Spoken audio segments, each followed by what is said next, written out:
today's video, another loan app po yung i-share ko po sa inyo at mukha namang bago pa lang din siya ulit kasi nga last year lang naman ito nagkaroon ng release at nagkaroon din ng update last December at hindi pa talaga siya sobrang matunog talaga, pero ito ay legit, which is ang tinutukoy ko po dito ay si Kidlat Peso Loan App. Grabe yung pangalan, no? So FYI, itong si Kidlat Peso po is kapatid niya po si One Hand Loan App at saka si Juna Hand Loan App na na-feature ko recently lang na pa buy now pay later. So makikita niyo po to sa SEC website under kay WeFund Lending. Kaya masasabi ko talaga na legit po itong loan app na ito dahil lahat naman po ng loan app na under kay WeFund Lending ay legit po. Pero ito na nga, no, sabi niya dito, no, 100% cash loan daw ang i-offer nila that we can borrow up to 80,000 pesos. Pero ang priority nila dito, or this is intended for OFWs po, sa mga kababayan po natin na paalis pa lang ng bansa or currently nasa ibang bansa po, no, na naghahanap ng mga olas. Kasi ito yung mga hinahanap nyo eh. Actually, wala talaga akong masagot sa inyo kapag naghahanap kayo sa akin ng mga loan app or mga olas na pang OFW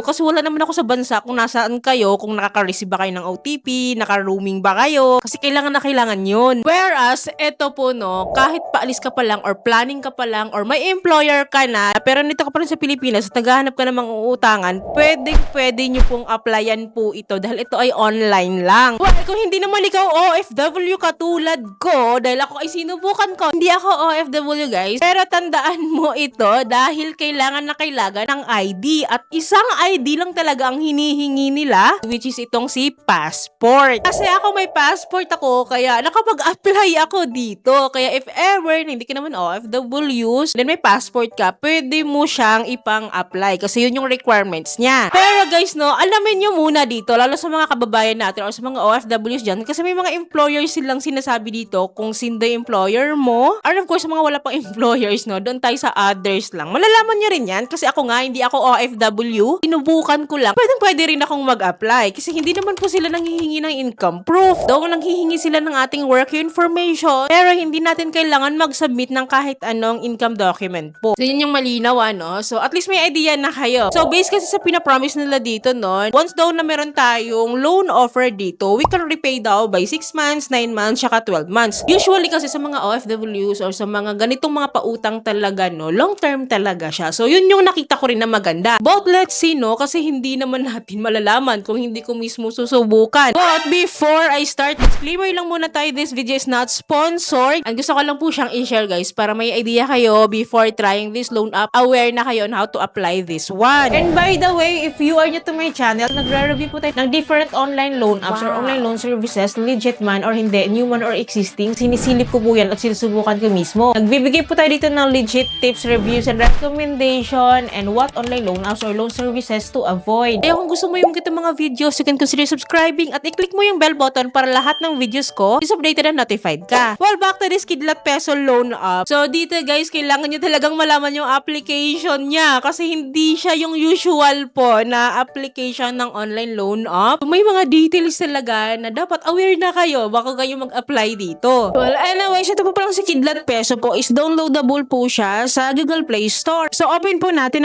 So, dito guys, no, we need to sign up kasi wala naman akong account dito. Kung may account ako, maglalagin ako. Pero sign up tayo dahil new lang ako dito. So, dito po, no, we need to input our mobile phone number, guys. And then right away naman po, magpapadala sila sa atin ng verification code or OTP sa mobile phone number po natin. Kaya dapat po talaga active yan kasi doon sila magsisend. Then after po nito is I need to set up a password po. And then dito guys, medyo mahigpit din sila sa password. Ayaw nila yung parang paulit-ulit or sequential po. So, well, anyways, after ko pong ma-provide yung aking password, dito guys, no, sa pinaka-homepage po ni Kidlat Peso Loan App, nakalagay dito na pang OFW talaga siya, no worries sa pag-alis. So, sagot daw tayo ni Kidlat Peso. Nagpapautang nga po siya ng up to 80,000 pesos. So, may minimum loan amount po siya of 20,000 up to 80,000 pesos. Pwede po natin yan i-simulate. Then, dito po sa baba, meron silang loan terms po of 6 months, 9 months, at saka 12 months. So, diba, legit na legit. So, anyways, binaba ko sa 20,000 kasi parang nakakatakot naman yung 80,000. 1,000. Baka ma-approve ako, ano.